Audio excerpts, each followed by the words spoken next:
Chong Hi Wat Chai, mga kapuso. Ako po ang inyong Kuya Kim na magbibigay sa inyo ng trivia sa likod ng mga trending na balita. Ngayong Chinese New Year, tunghayan natin ang isang makulay at makasaysayang tradisyon ng mga Chino na sinabubuhay sa puso ng pinakamatandang Chinatown sa mundo, ang Binondo. Ito ang Chinese opera na Cao-Ca. Ang nagbibigay kulay sa tuwing pinagdiriwang ang Chinese New Year dito sa Binondo. Hindi lamang ang mga nagagandang palamuti sa kalsada at may ingay na layon at dragon dance performance. Pati na mga pagtatanghal na ito. Ito ang tradisyonal na Hokkien-style Chinese opera na matagal ng bahagi ng kultura ng mga Filipino-Chinese dito sa Binondo, ang Cao-Ca. Isa sa mga nahumaling sa pagtatanghal na ito, ang heritage advocate at content creator na si Jan. These are considered intangible asset ng Chinese community. Very important kasi nandun yung identity namin, nandun yung story namin. Pero ang Cao-Ca, daing tradisyon na raw dito sa Pilipinas. Pakaunti na lang daw kasi ng pakaunti ang nagkaka-interes dito. Gayunman may ilan pa rin nagsusulong para mapanatiling buhay ang sining na ito. Kabilang sa mga ito Filipino-Chinese na si Teresita Lim o Auntie Bihua, isang second-generation Cao-Ca performer at tumayong leader ng Hokkien Chinese Opera Group. Siya yung nag-recruit, nagtuturo. Yung mga costume nila, si Ate Biwa rin yung nagpo-produce. At ang kakaiba raw sa grupo ni Auntie Bihua, ang mga miyembro nito, mga Pinoy. Yung nagpo-perform, mga Filipino, gano'ng kahirap yun. Tuturuan mo. Pero nakakalungkot na balita, ang grupo ni Auntie Bihua hindi raw makakapagtanghal sa taong ito. Wala na raw kasi siya ngayon sa Binondo. Dito sa bayan ng Santa Maria sa Bulacan siya nahanap ng aming team. Grade 4 pa lang daw siya noon nung unang magtanghal ng Cao-Ca. Yung teacher namin, galing siya China. After 7 years, umuwi na yung nag-founder, iniwan sa akin. 1979. Dapat nga mag-abroad ako, hindi matuloy-tuloy kasi nga may nakaatang sa akin. Inawakan ko na hanggang ngayon, 98 yata. Yung naisipan ko na mag-recruit. Nag-recruit ako, all Filipino na. Ang hirap yun kasi magsusulat ka ng script, tapos ituturo mo sa kanila. Ta-translate mo na ano yung ibig sabihin nun, tapos emotion. Kung iyak, tawa, masaya, o malandi. Nauso nun yung mga cellphone. Ire-record ko doon para pag-practicean nila sa bahay. Nung nag-pandemic, wala na. Kanya-kanya na, humina. Pero dahil sa kondisyon ni Auntie Bihua ngayon, hirap na siya magtanghal. Gayunman, nais pa rin daw niyang maituro at maipasa sa bagong henerasyon ang sining na tinaguyod niya sa napakahabang panahon. Hanggang ngayon nagtuturo pa rin kayo. Kung meron, kung kaya. Baby! Natanghal ng mga Cao-Ca performers? Ang Cao-Ca ay isang klase ng Chinese opera na may tutulad sa sarsuela. Katulad ng sa ating mga Pinoy. Kumpletos recados ito. Ang mga performer kasi kumakanta, umaarte at sumasayaw din. Ang mga kwento na kanilang tinatanghal, karaniwang hango sa lumang alamat, kasaysayan o klasikong panitikang Chino. Ang karaniwang tema ng mga kwentong ito ay katapangan, katapatan, katarungan, pag-ibig at sakripisyo at kabayanihan. Samantala, para malaman ng trivia sa likod ng viral na balita, i-post o i-comment lang, #Kuya Kim, ano na? Laging tandaan, kimportante ang may alam. Ako po si Kuya Kim at sagot ko kayo, 24 oras. Magandang gabi mga kapuso. Ako po ang inyong Kuya Kim na magbibigay sa inyo ng trivia sa likod ng mga trending na balita. Sa nag-viral na vlog ng isang residente ng Badian, Cebu, pinakita niya ang tila pagsalakay sa kanilang dalampasigan ng napakaraming tuyom o sea urchin. Tinik nga ba sa dibdib ng mga residente ang pagsulputan ng mga lamang dagat na to? Ang dagat dito sa Badian, Cebu, malinis. Kaya laking gulat daw ni Maria Corazon nang ang bahagi ito ng kanilang dalampasigan kamakailan nangitim. My God, kadaghang tuyong. Look at that. Tila sinakop daw kasi ito ng napakaraming tuyom o sea urchin. As in, grabe kadaghan. Dagko kay unod. On that time, medyo marami po siya. Parang hindi po siya normal na. Sinakasanayan po namin, maliliit lang po sila. Mahirap daw magtampisaw sa dagat pag nagsulputan ng mga ito. Lalo't nababalot ang mga katawan ng tuyom ng napakaraming tinik. Meron talaga natutusok. Hindi naman po delikado sa amin. Sanay na po kasi kami. Ginagamot namin sa pamagitan ng suka lang. Pero sa kabila nito, hindi raw perwisyo o tinik sa dibdib ang tingin ni na Corazon sa mga nagsulputang tuyom. Tinuturing po namin blessings. Ang mga tuyom kasi kanilang hinuli para ibenta. Naging hanap buhay na din sa mga tao dito sa Badyan. Kanila rin daw itong kinakain. From tuyom to yum. Kung wala kaming pira, pupunta lang kami dito sa dagat, tas dito na kami kakain. Pero saan kaya galing ang napakaraming tuyom na nagsulputan kamakailan sa dalampasigan ng Badyan? Kuya Kim, ano na? Alam niyo ba na mga tuyom na buhay sa ating planeta 450 million years na nakakaraan, nakasurvive sila sa ilang mass extinctions kahit na ang mga lamang dagat na ito walang utak. At dahil sila mga invertebrates, wala rin silang mga buto. Sa halip, meron silang matigas na outer shell na gawa sa calcium na kung tawagin ay test. Ang mga sea urchin, wala rin palang mga mata. Meron sila mga light-sensitive cells sa palibot ng kanilang katawan na tumutulong sa kanilang ma-detect ang liwanag.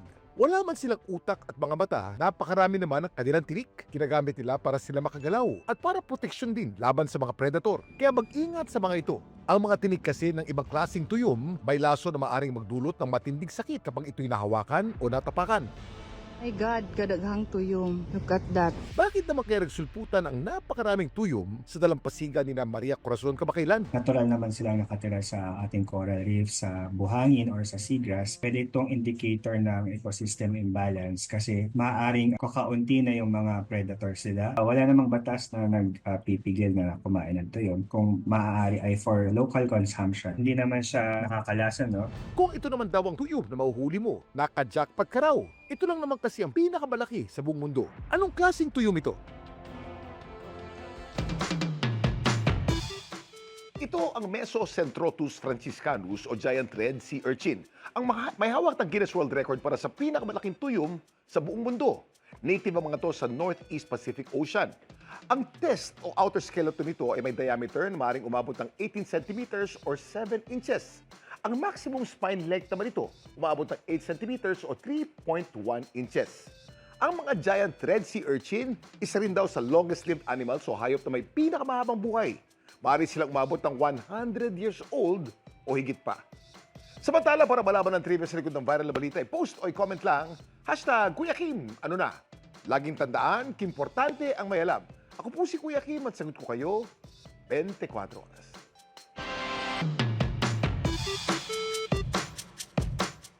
Magandang gabi mga kapuso. Ako po ang inyong Kuya Kim na magbibigay sa inyo ng trivia sa likod ng mga trending na balita. Nakatanggap ng report ang isang animal welfare advocate sa Bataan. Sa isang isla kasi roon, merong stranded na aso.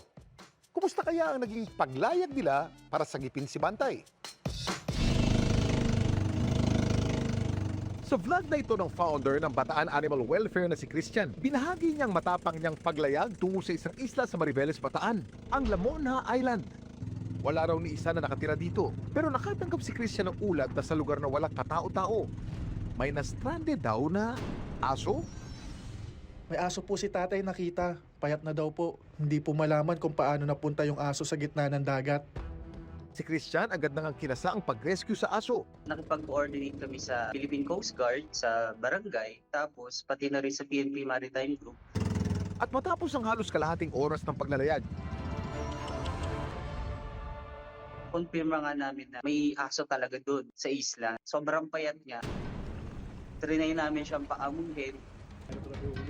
Kapag nakikita niya na maraming tao, tumatakbo talaga siya palayo. Kaya first day ng rescue, hindi siya naging successful. kinabukasan muling naglayag pa isla si Christian. That time, dalawa na lang kami nung mag-iisda. Struggle talaga yung pag-rescue namin sa kanya dahil sobrang hilap niya.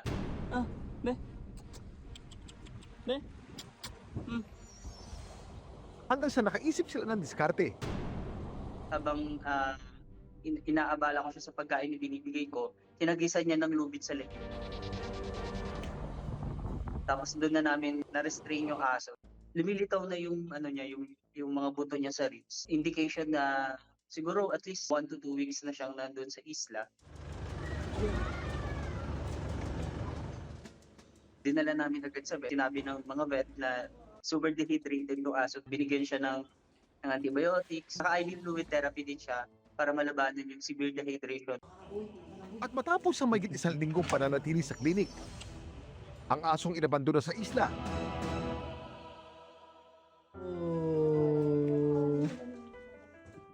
Ligtas na raw sa kapahamakan. Nakahanap na rin ito ng kanyang forever home. Ang lumulubong populasyon ng mga stray animals, isa sa mga problemang dapat binibigyang pansin ng ating pamahalaan. Ayon sa ulat ng Philippine Animal Welfare Society o POS, noong 2024, hindi raw bababa sa 13 million ang bilang ng mga stray na aso at pusa sa ating mga kalsada. At kada taon, natatagdagan ng nadadagdagan pa ang mga ito. Maliban sa pagsusulong ng responsible pet ownership, may isa pang solusyon sa problemang mga eksperto. Ano ito? Kuya Kim, ano na? Ang isa sa nakikitang solusyon ng mga eksperto sa lumulubong bilang ng mga stray animals, ang pagkapon sa mga ito. Ang kapon ay isang ligtas na operasyon sa mga hayop gaya ng aso at pusa upang alisin ang kanilang kakayahang magparami. Sa mga babaeng hayop, tinatanggal ang kanilang ovary at bahay bata. Sa mga lalaki naman, tinatanggal ang kanilang testicles. Sa pamamagitan nito, hindi lang bumubuti ang kalusugan ng hayop, naiiwasan din daw ang tinatawag na unwanted birth. Kaya mas nakokontrol ang kanilang populasyon. Samantala, para malaman ang trivia sa likod ng viral na balita, i-post o i-comment lang, #Kuya Kim, ano na? Laging tandaan, importante ang may alam. Ako po si Kuya Kim at sagot ko kayo, 24 oras. Magandang gabi mga kapuso. Ako po ang inyong Kuya Kim na magbibigay sa inyo ng trivia sa likod ng mga trending na balita. Ang passport ng isang Pinay digital nomad, kamuntikan na raw makansela. Ang rason dahil sa tinatak niya ritong souvenir stamp. Hey guys, this is Catch. Ang digital nomad mula Palawan na si Catch, nalibot na raw ang buong mundo. Napunta na niya ang 193 na bansang kinikilala ng United Nations, pati ng 2 non-member na observer states. Gamit lamang ang kanyang Philippine passport. At ang kanya raw pruweba, maliban sa kanyang mga IG-worthy photos, ang kanya raw mga nakolektang passport stamps. Pero sa post na ito ni Catch, binahagi niya ang kanya raw passport, muntik na raw noong makansela, nang dahil sa ilang nakatatak ditong stamps. Si Catch bumisita sa South America at Antarctica noong 2014. At isa raw sa mga ginawa niya roon ang maghanap ng souvenir stamp sa ilang sikat na destinasyon na kanya raw tinatak sa kanyang passport. Nung nakapunta ako ng Mitad El Mundo sa Ecuador, nag-stamp ako. Nung nagpunta ako ng Lake Titicaca sa Bolivia, nagpa-stamp ako. Saka Chile, yung end of the world, stamp lang ako ng stamp. Sa mga destinations na sikat. Kasi nakikita ko yung mga foreigners, nagsistamp sila sa passport nila. Pero pagdating daw niya sa Estados Unidos, hinarang siya ng immigration. Sabi nila, your passport is already canceled and considered tampered. At dahil daw yun sa mga nakatatak na souvenir stamps. It's considered tampering your passport. I didn't know that. I was a new traveler. So, kailangan official stamp. Dahil dito, Na-interrogate ako for 3 hours. Later on, I was able to get in. ang passport stamp ay tatak na nilalagay sa ating mga pasaporte bilang patunay ng ating paglabas o pagpasok sa ibang bansa. Sa ilang bansa, hindi na physical stamp ang ginagamit. Digital lang record. Bahagi ito ng immigration at security control. Kaya ang pagpeke o pagbago sa mga ito, pati na ang pagtatak ng mga hindi opisyal na passport stamps gaya ng souvenir stamps, bawal. The act of putting stamps na unauthorized ng any authority, whether sa Philippines po or sa ibang bansa, can be considered tampering of the document. Not only by the Philippine authorities, but also by foreign authorities. Sa mga hindi po nakakaalam na hindi po dapat nilalagyan ng souvenir stamps ang kanilang passports, mas maganda po na mag-renew po sila agad ng kanilang passport dahil maaari pong hindi sila papasukin doon sa bansang kanilang pupuntahan. In fact, nakalagay po yung paalalang yan sa likod po ng ating passport. Ngayon, whenever I apply for long-term visa, I always had to write a letter na, during my younger years, I made a mistake and I stamped this, da. In my blog, I am telling people the lessons that I've learned in my journey to every country. Ang ating mga passport, mahalagang travel document. Paano nga ba ang tamang paraan ng pag-alaga dito? Kuya Kim, ano na? Para maingatan ang ating passport, maaari tayong gumamit ng passport cover para hindi ito magasgasan o madumihan. Iwasan din itong mabasa o malukot. Maaari kasing masira ang security features nito at hindi na ito tatanggapin sa immigration. Huwag ding sulatan o lagyan ng marka dahil maaari itong magdulot ng problema sa ating mga biyahe. At syempre, itago ito sa ligtas at tuyong lugar. Samantala, para malaman ang trivia sa likod ng viral na balita, i-post o i-comment lang, #Kuya Kim, ano na? Laging tandaan, kimportante ang may alam. Ako po si Kuya Kim at sagot ko kayo, 24 oras.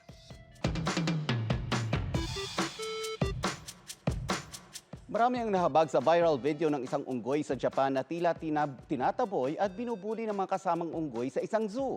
At ang kanyang naging kasangga, isang stuffed toy na orangutan. Kuya Kim, ano na? Viral ngayon ang unggoy na ito sa Ichikawa City Zoo sa Japan na nakahanap ng kasangga sa isang stuffed toy na orangutan. Lagi niya itong hawak. At sa kanyang pagtulog, ito rin ang kanyang katabi at yakap-yakap. Siya si Punch, isang Japanese macaque. Pero ang pagiging clingy ni Punch sa kanyang plushie, may malalim palang kwento. Si Punch lumaki raw na mag-isa. Baby pa lang kasi siya nang inabandono siya ng kanyang ina matapos daw itong ma-stress.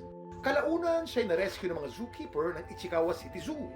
Dahil nakaugalian daw ng baby macaque na kumapit sa kanilang mga ina matapos silang ipanganak para ma-develop ang kanilang muscle strength.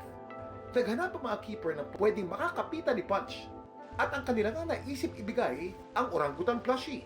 じゃあ掴むものがなかったので、何かを掴ませようとはなったんですけど、その中で候補がいくつかあって、タオルをいろんな太さに巻いてみて掴みやすいものを探してみたりとか。Na tila nagustuhan naman daw ni Punch. Maraming netizens ang naantig sa kwento ni Punch. Gayunman, may mga nabahala nang kumalat ang isa pang video ni Punch kung saan tila binubuli raw ito sa zoo. Ang pamunuan ng zoo naglabas ng pahayag. While Punch is scolded, he shows resilience and mental strength. We would like you to support Punch's effort rather than feel sorry for him. Umaasa sila ngayon na magtutuloy-tuloy na ang pakikihalubilo ni Punch sa iba pang mga unggoy. Ang kwento ni Punch, nagpaalala ng mga hayop, may emosyon at pangangailangan din. Kaya dapat natin silang tratuhin ng may respeto, pagmamahal at malasakit. Ito po si Kuya Kim at sagot ko kayo 24 oras.